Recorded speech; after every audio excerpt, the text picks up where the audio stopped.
Fala turma, belezinha? Meu nome é Lucas e hoje é o dia de brilhar. Por que dia de brilhar? Porque é o dia da matemática. Vou dar até aquela geradinha que você já conhece, tá?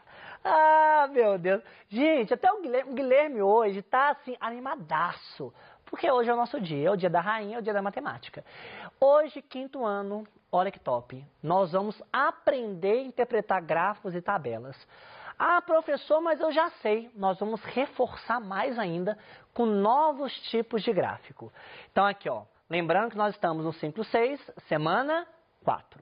Então, quais serão os nossos objetivos da aula de hoje? Acompanhe comigo na tela. Realizar pesquisa envolvendo variáveis categóricas e numéricas, organizar dados coletados por meio de tabelas, gráficos de colunas, pictóricos e de linhas, com e sem uso de tecnologias digitais, e apresentar texto escrito sobre a finalidade da pesquisa e a síntese dos resultados. Professor, respira. Falei muito, falei correndo.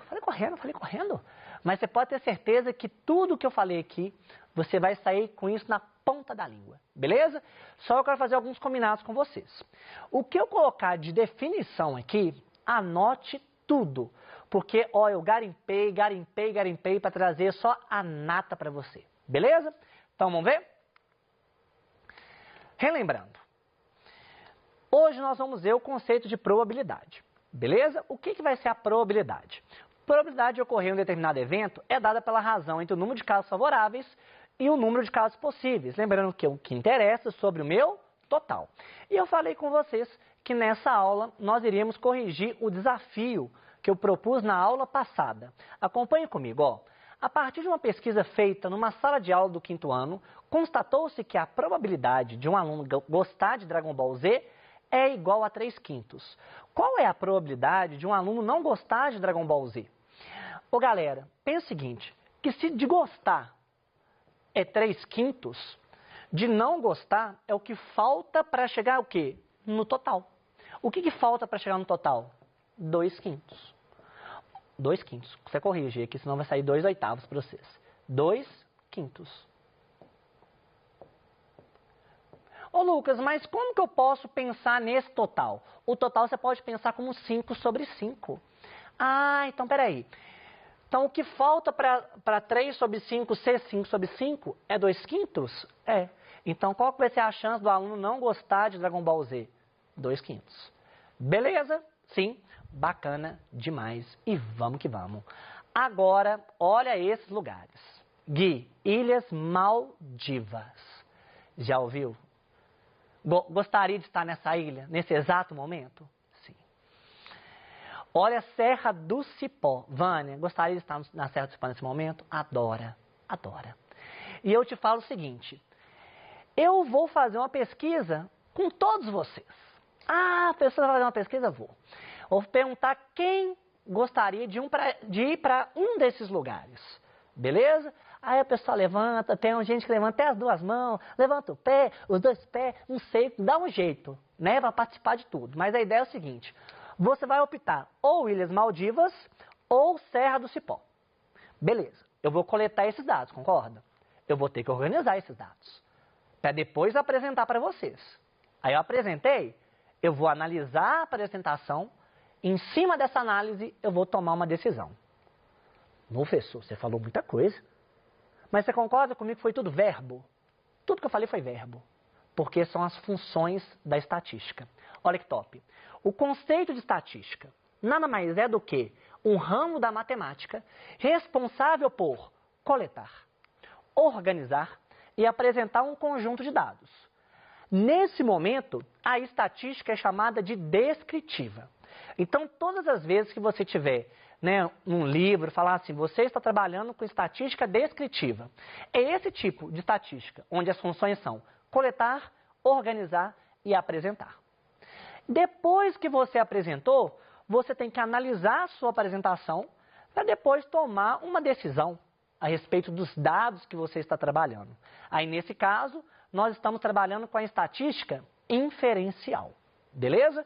Em resumo, galera, estatística nada mais é do que uma parte da matemática responsável por coletar, organizar, apresentar, analisar e tomar uma decisão de um conjunto de dados. Pegou a ideia? Sim? Pegou principalmente os verbos, que o mais importante é o português aqui. Tranquilo? Então, vamos que vamos. Agora, eu tenho dois conceitos, população e amostra. Então, imagina o seguinte, a gente está no carnaval. Carnaval, e eu quero analisar algumas opiniões da população de Minas Gerais. Então, o meu conjunto universo é a população de Minas Gerais. Beleza? Então, esse conjunto universo nós chamamos de população. Pegou a ideia? Então, finge que seria isso aqui tudo. Agora, eu vou pegar uma parte dessa população. Ou, por exemplo, pegar a população que mora em Ouro Preto. Eu amo Ouro Preto. Amo Ouro Preto, já falei 1, 2, 3 vezes, carnaval, Ouro Preto é o que há. Entendeu? Então, aqui, ó. Pego a população, uma parte dessa população. População que mora em Ouro Preto. Beleza? Quando eu pego uma parte dessa população, eu estou brincando com uma amostra. Então, olha que interessante. A população é o nosso conjunto universo. A amostra vai ser uma parte desse conjunto universo, na qual eu quero extrair dados. Aí eu te pergunto, por que nós adotamos, na maioria das vezes, uma amostra como referência? Ô, turma, pensa comigo. Para adotar uma amostra como referência, por que eu adoto? Porque leva menos tempo. Imagine se eu fizesse uma pesquisa com todos os elementos, todas as pessoas de Minas Gerais. A pesquisa ia demorar. O custo financeiro ia ser alto, concorda? E quando você pega uma amostra, você reduz isso muito. Principalmente o custo financeiro e o tempo de realização da pesquisa. Tranquilo? Por isso que na maioria das vezes você vê uma parte da população sendo colocada à prova e não o total da população. Sim? Beleza. Agora, matemática, tem hora que tem uns nomes chato. Chato. Só que agora você vai entender de maneira mais simples. Todas as vezes que eu falar variável, você vai pensar em assunto. Combinado? Todas as vezes que eu falar variável, você vai pensar em assunto. Então, o que seria uma variável qualitativa nominal? Então, vamos ver a definição. São as características que descrevem os indivíduos, não possuindo uma ordenação. Como assim, Lucas? Não falei para você trocar a palavra variável por assunto, sobre tema? Então, você vai pegar um tema que descreve os indivíduos não possuindo uma ordenação. Vou te dar um exemplo. Olha aqui no quadro. Eu estou ressaltando os olhos, não é? Cor dos olhos é uma variável qualitativa nominal. Eu estou descrevendo as características do indivíduo não possuindo uma ordenação. Eu posso ter uma cor do olho castanho, azul, verde. Eu não tenho uma ordem para ser seguida. Tranquilo? Agora, olha que interessante. Variável qualitativa ordinal. É um assunto que descreve os indivíduos. Só que, nesse caso, possui uma ordenação. Um exemplo muito palpável é esse aqui, ó, onde você tem o grau de escolaridade. Vamos interpretar o seguinte. Você tem o ensino infantil, você tem o ensino fundamental, você tem o ensino fundamental 1 e 2, no caso, você tem o ensino médio, você tem o ensino superior, você tem mestrado, doutorado. Concorda que tem uma ordem para ser seguido? Você não sai do fundamental 1 e ir lá para o mestrado. Não tem isso. Você tem que passar por uma carreira, a gente fala carreira acadêmica. Você passa pelo Fundamental 1, você passa pelo Fundamental 2, você passa pelo ensino médio e depois você chega na graduação, depois você faz o mestrado. Ou seja, possui uma hierarquia, uma ordem. Pegou a ideia? Sim? Ah, Lucas, me dê um outro exemplo, porque esse eu não peguei muito bem, não. Patente de exército. Então, foca em mim. Tem hora que tem algumas coisas ligadas ao exército, por exemplo, capitão, sargento, major. Existe uma hierarquia entre eles, concorda? Existe uma ordem. Pegou a ideia? Ótimo. Agora, variável quantitativa e discreta. Quantitativa, você relembra o quê? Quantidade, não é? E quando eu falo de discreta, turma, eu estou simbolizando contagem de algo. Quantitativo e discreto. Porque eu não falo, eu acertei meia cesta, pá. Não, eu acertei uma cesta, eu fiz 3 pontos, coisas assim. Concorda? São todos números inteiros. Bacana. Variável quantitativa contínua. Então, de novo, tem a ver com alguma quantidade ou com alguma medição. Nesse caso, indica geralmente medidas. Essa variável pertence aos números reais.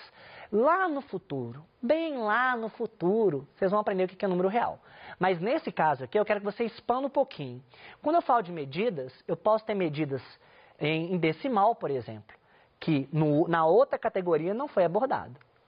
Então, por exemplo, temperatura seria uma variável quantitativa contínua.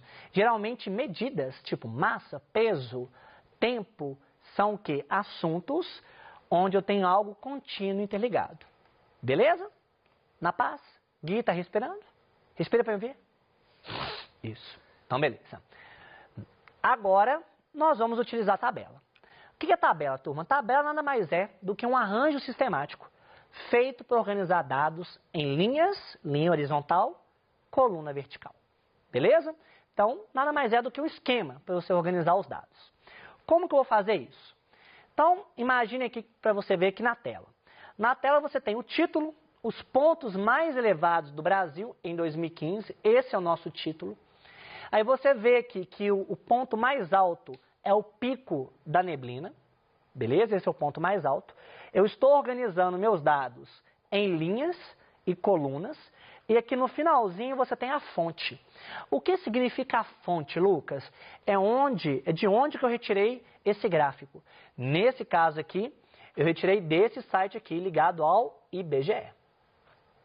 Beleza? Sim? Bacana. Agora, eu vou te propor uma organização. É colocar a cachola para funcionar. Então vamos ver aqui, ó. Voltando das férias, um professor de matemática, no caso eu, perguntou para a turma quem tinha assistido Homem-Aranha. Ah, professor, nunca vi Homem-Aranha já. Você não viu? Pode ver. Então vamos ver aqui. Sabendo que sua sala de aula possui 45 estudantes, ele observou que na sala havia 23 meninos, 24 pessoas que assistiram ao filme e 14 meninas que não assistiram ao filme. Organize os dados em uma tabela.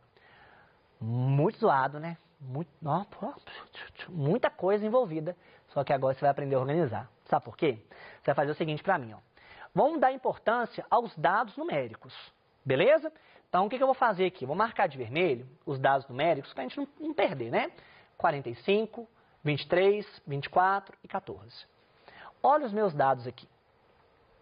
Eu organizei uma tabela onde na horizontal eu coloco meninos e meninas e na vertical assistiram e não assistiram. Olha que top. Eu sei que eu tenho 45 estudantes. Guarda esse dado. 23 são meninos.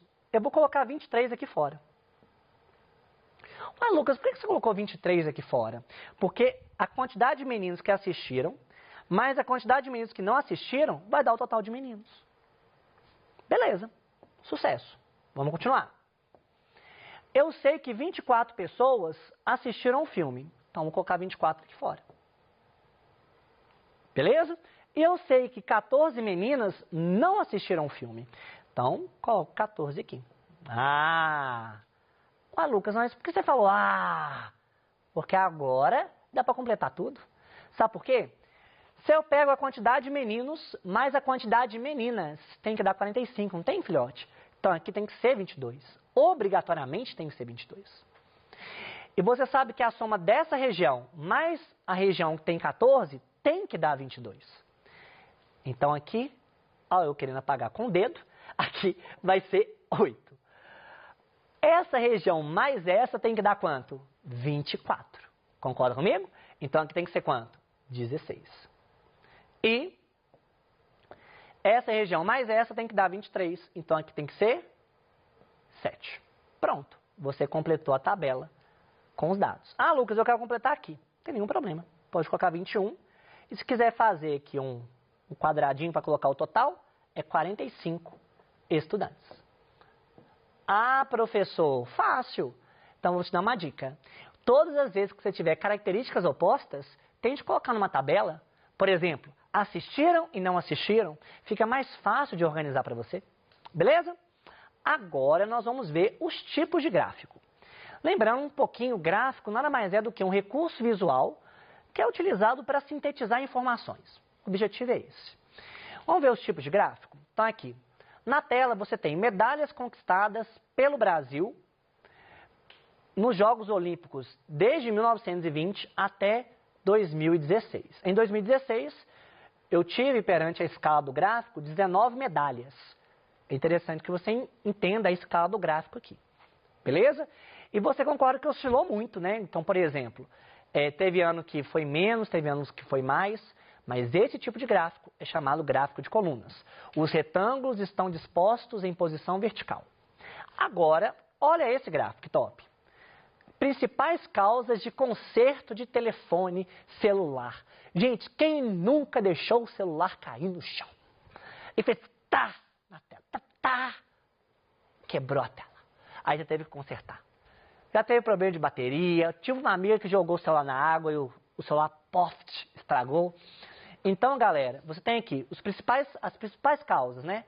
Então, numa agência de conserto, você teve 6 de problema com bateria, 24 casos com problema com o sistema operacional, e assim vai. Esse gráfico é um gráfico de barras, onde os retângulos estão em posição horizontal. Beleza? Ted, tá de boa? Tá aprendendo? Tá tranquilo? Então, vamos que vamos. Agora, gráfico de linha. Grava o seguinte, geralmente gráfico de linha informa uma coisa simples. O comportamento de um fenômeno ao longo de um período. Então, aqui você tem a evolução do consumo interno do Brasil ao longo desses anos aqui. E você percebe que há uma variação, e há uma variação crescente sempre. Beleza. Ah, esse é fofo.